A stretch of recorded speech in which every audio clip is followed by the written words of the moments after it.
The email landed in my inbox, a digital dagger, as I was mid-sentence, finalizing a colossal deal with our European partners. 11 grueling months, countless late nights, all culminating in this moment. It was the kind of agreement that could single-handedly rescue our Q4, a lifeline for the entire company. A genuine, almost foolish smile played on my lips when my screen flickered, displaying the ominous subject line, Urgent Role Termination Notification. I didn't open it immediately. My mind raced, dismissing it as a phishing scam, a system error, or perhaps some ill-timed August Fool's joke.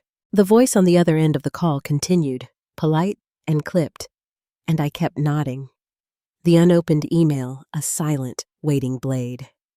I clicked it open, muting myself. It was real. 2 stark lines from the CEO, Mark Jensen. Due to a strategic restructuring, your role is now redundant. Please vacate your workspace by 5 p.m. today. Your final compensation will be processed within the next 14 business days. I stared at the words, a coldness spreading beneath my skin. Not anger, not sadness, just a profound quiet, the kind that precedes a storm. I unmuted. We'll proceed with the European terms. I'll send the finalized paperwork by end of day, I said, then hung up. They wouldn't be getting that paperwork. Not anymore. I walked into the women's lounge, locking the door behind me.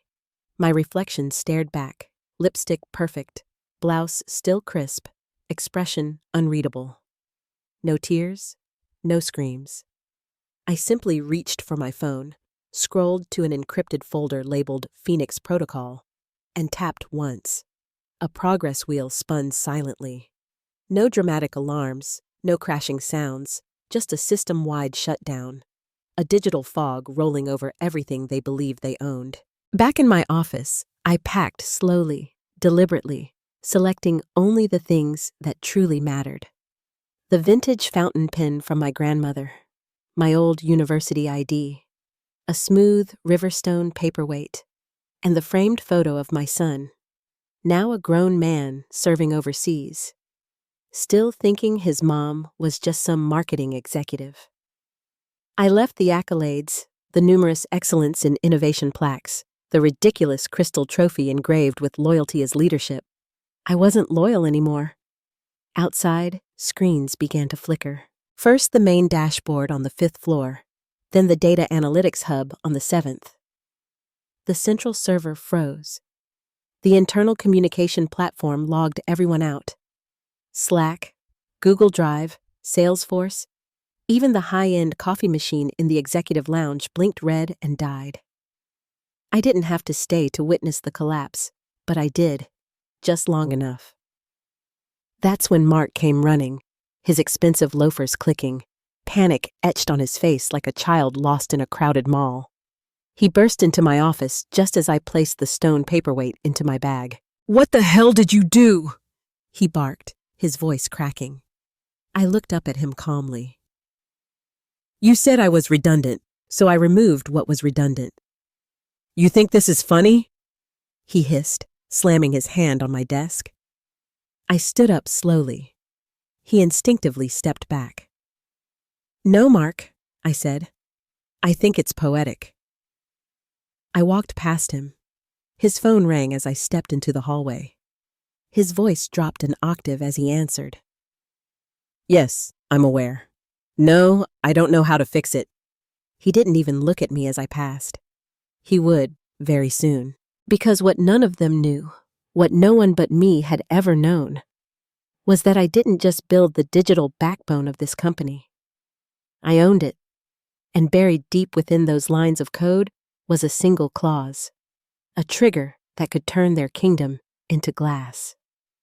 By the time I reached the parking garage, the security team had been mobilized as if I were a terrorist. 2 fresh-faced guards, barely out of college, tried to politely detain me near the stairwell. One reached for my arm. I didn't flinch. "Ma'am, we've been asked to escort you back upstairs." I cut him off. "No, you've been asked to stall. which means they're scrambling upstairs and don't know what button to push next. He blinked. Are you threatening the company? I smiled, slow and deliberate. No, I already did. Behind me, a faint ding echoed. Elevators were still operational for now. I took the stairs on principle. By the time I reached my car, I had 47 missed calls. 6 from the same number. Legal. 1 from Mark's personal cell. 1 from our European partner's assistant, already wondering why our server handshake had dropped mid-transmission. Good. Let the questions begin. As I pulled out of the garage, I passed a line of panicked executives gathering outside, phones to ears, suits unbuttoned, desperation thick in the air. None of them looked at me, not one. Except for Chloe, my former assistant. 26. Brilliant, underpaid, quick with coffee and quicker with code. When I'd allowed her near the architecture during my sabbatical, she stood on the curb, holding her tablet like a life raft. Our eyes met, and I gave her the slightest nod. She didn't smile, but she didn't look away either. Because Chloe knew. Not all of it, but enough. Enough to suspect the company's backbone wasn't corporate. It was personal. I drove to the waterfront, my sanctuary, a weathered park bench under a dying oak, half shadowed by the defunct pier and old graffiti from when the city still had dreams. From there, I watched the ripple begin. First, an investor's tweet. Sudden outage at Corp. Internal breach? Then a Reddit thread. Anyone else's company-wide access just vanish? Dev server went cold. Error code 94. And Mark's desperate LinkedIn post. We're currently undergoing a scheduled systems review. Please bear with us. Scheduled my ass. I opened my laptop, launched the encrypted drive. I watched the diagnostic dashboard update in real time. Central file system down. CRM core corrupted. HR portal rerouted to an offline mirror. Financial servers inert. One red dot blinked. Then another. Then another. Like a reverse constellation spelling out. You shouldn't have messed with the architect. That's when the real calls started. This time, not from the company. No, these were older, hidden numbers, foreign codes, the kind of contacts that didn't exist in any corporate directories. One rang. I answered. A woman's voice, German accented, cold. You pulled it. I did. Is it contained? Yes. For now. There was a pause. You understand the implications if they trace it back? I wrote the protocol. They won't. She hesitated. Still, prepare for extraction. If legal routes fail, they'll go personal.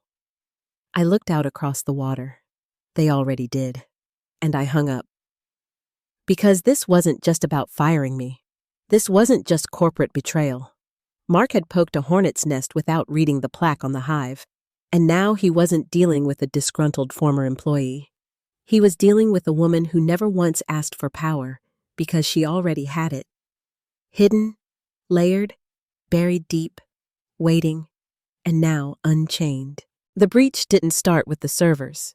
It started 2 years ago, the moment Mark was promoted to CEO and decided his reflection was more important than his foundation. He walked in that day, reeking of smug cologne and disruption jargon, talking about leaning out legacy roles and maximizing shareholder trust through operational refinement. Translation: he didn't like women over 40 making more money than him. And I made a hell of a lot more. He didn't fire me then. No, Mark was smarter than that. He started slicing at the edges, took away team budget, restructured reporting lines, replaced my second-in-command with a kid who thought cybersecurity was just changing your Gmail password once a year. Subtle sabotage, death by 1,000 paper cuts. But what he didn't know? I'd seen it before. Not from him, but from David Thorne back at Innovate Solutions in '09. The same culture-first fraud with shiny teeth and a god complex who tried to erase me and got erased instead. Financially, publicly, And by the time I was done, emotionally. That man sends me thank you notes now from therapy. So, when Mark started playing games, I started drawing blueprints. I began building the Loop, a parallel shadow system that mirrored every department's critical operations, but answered only to me. Think of it like a skeleton key, invisible, undetectable. But if activated, it replaced the primary infrastructure one heartbeat at a time. Why? Because Mark wasn't just incompetent, he was reckless. And one night, last October, he proved it. I got a ping on my home terminal. 2:17 a.m., unauthorized login attempt on the Salary Vault database. An internal masked IP, but the signature was sloppy, half obscured by a weak VPN trail routed through his assistant's laptop. The Salary Vault holds more than pay stubs. It holds equity vesting data, offer history, severance clauses, and blackmail files. I didn't confront him yet.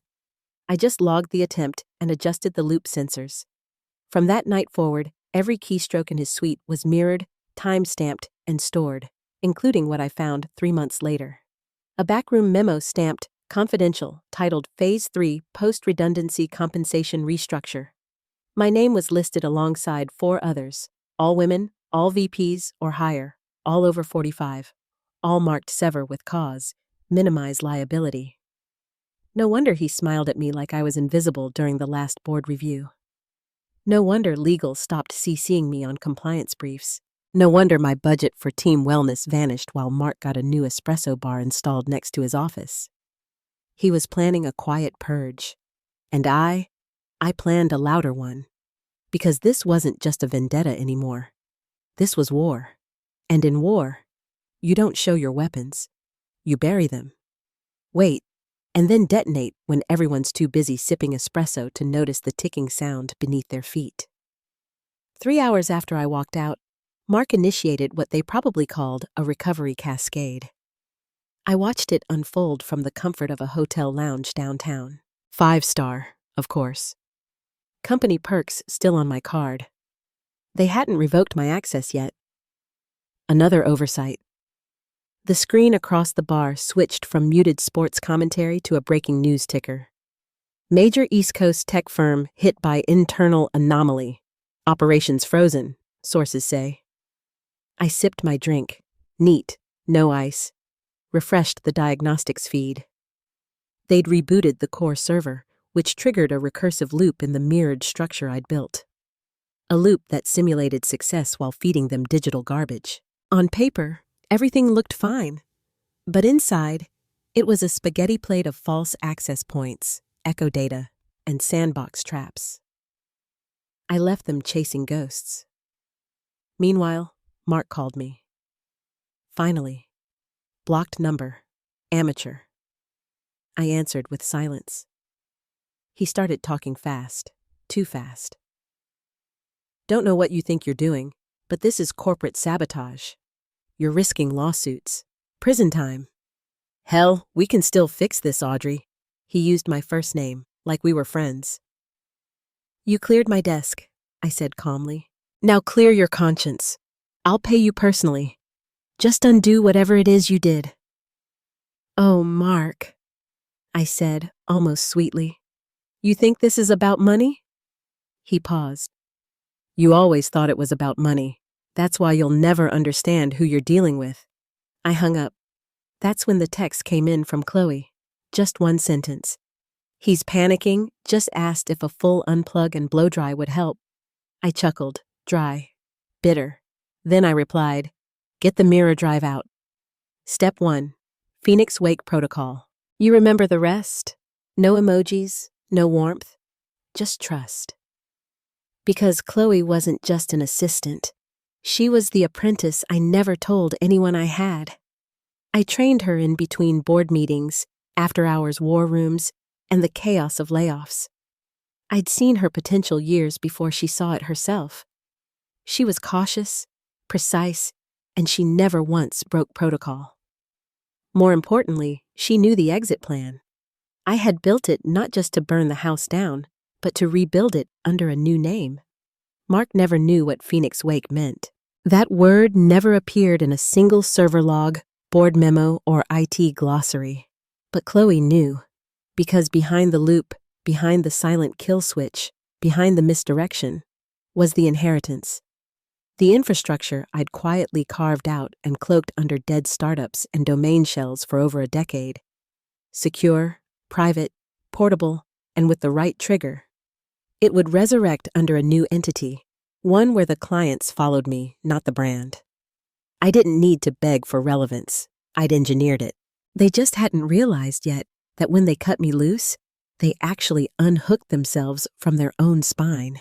And the clock was ticking, because tomorrow morning the European contract was set to expire, and I was the only one who could renew it. And this time, I'd be signing under my name. Europe didn't wait long.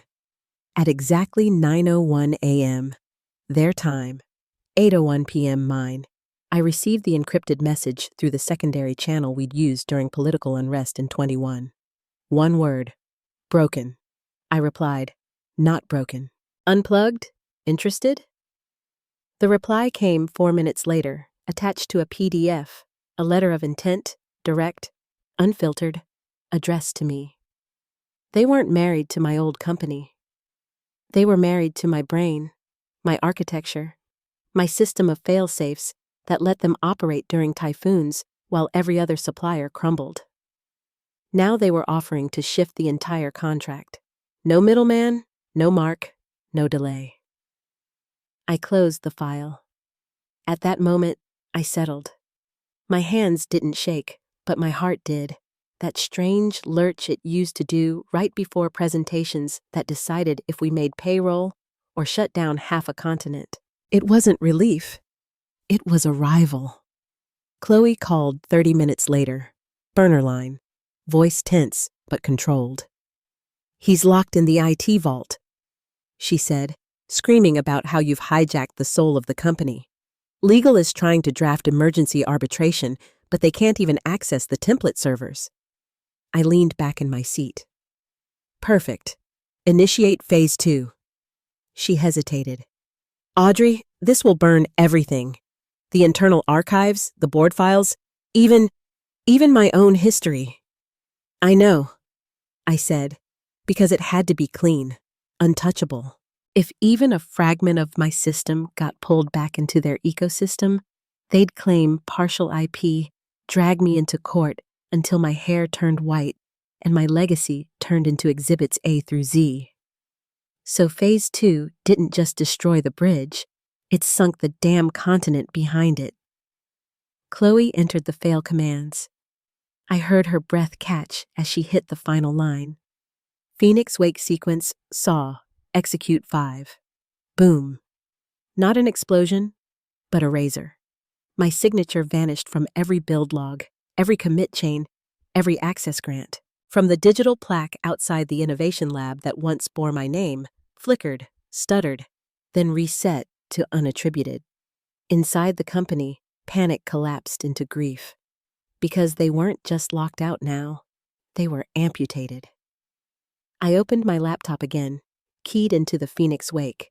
End, clean, perfect, fully operational. Within the hour, 3 more messages came in. One from a Berlin aerospace firm, one from a Scandinavian fintech group, one from a Washington agency that didn't officially exist. All asking versions of the same question. Are you accepting new contracts under the new umbrella? I smiled. Umbrella, how poetic.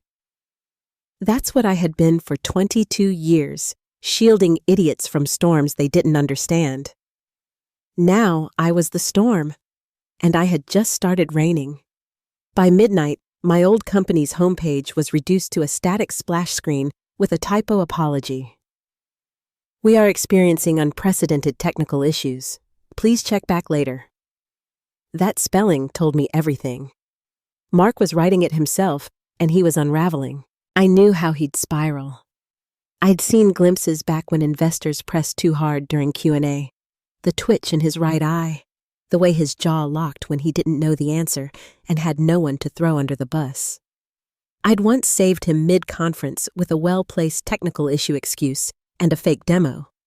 He bought me a bottle of wine afterward, like I was a babysitter who kept his secret. Now there was no one left to hold his leash. At 12:22 a.m., I received a private video message from his wife. Not a call, a video message. I almost didn't open it, but curiosity always was my flaw. She sat in their kitchen, half lit by the oven clock, makeup gone, no veneer, just the glossy exhaustion of a woman who's lived with a man unraveling behind closed doors long before the public noticed. "Audrey," she said, voice low, eyes heavy.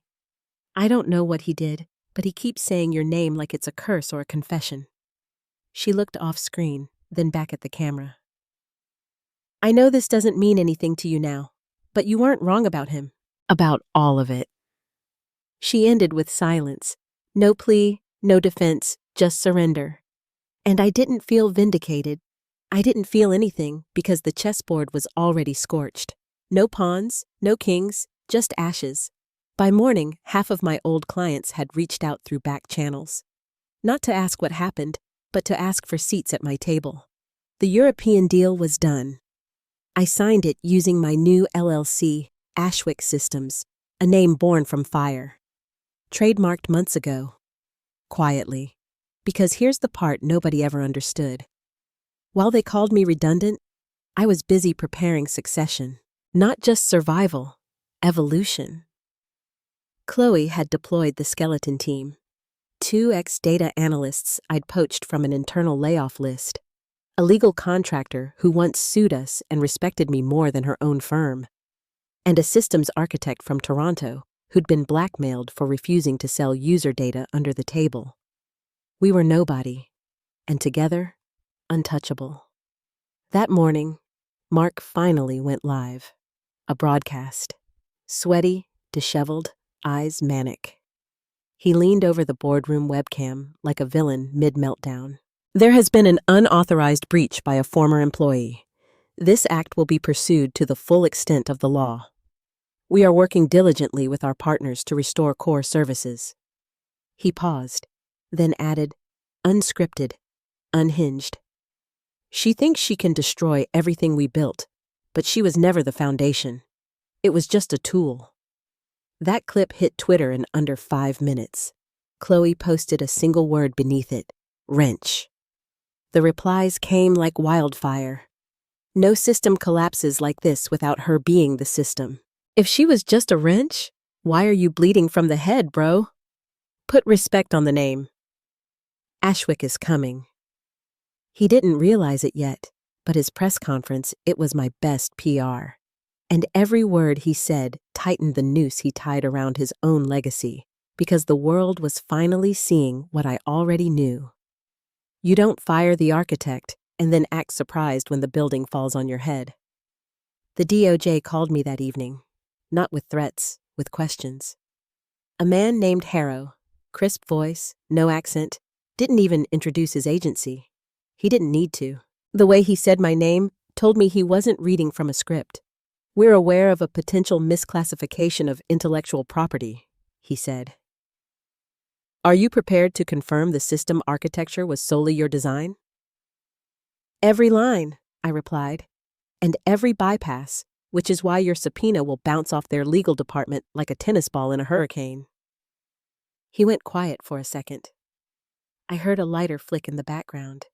Then, "Would you be open to consulting?" I smiled, not out of arrogance, but because I could finally feel the shift. For 2 decades, I'd built fortresses for other men. Now I was being asked to teach them how to tear theirs down. I didn't say yes. I didn't say no.